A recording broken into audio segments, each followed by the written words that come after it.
Sergio.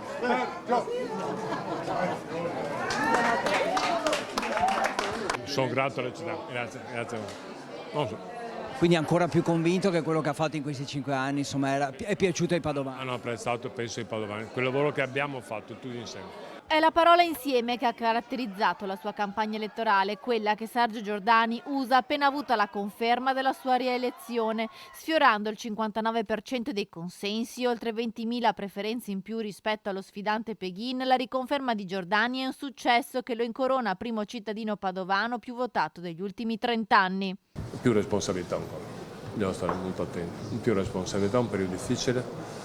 Arriva purtroppo, c'è un 40% questa maledetta guerra, per cui dobbiamo fare attenzione. Festeggiamenti e poi subito al lavoro per formare la nuova squadra, il PD, primo partito della città. Giordani conta poi su un buon risultato della sua lista che ottiene il 17,28% dei consensi, mentre Coalizione Civica si ferma al 5,95%.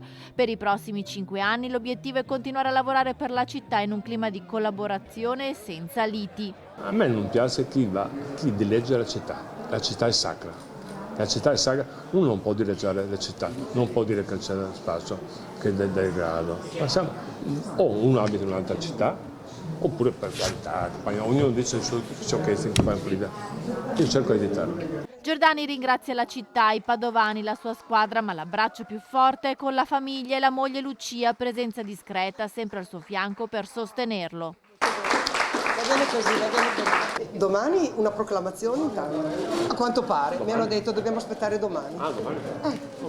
Vabbè, intanto guardi, è stato un periodo un po' impegnativo. Io ero agitatissima, poi vabbè. Lui imperturbabile. Avere una famiglia dietro le spalle che aiuta, che ti sorregge in molte difficoltà, che veramente fa la differenza. Mancano qua 4 nipoti miei.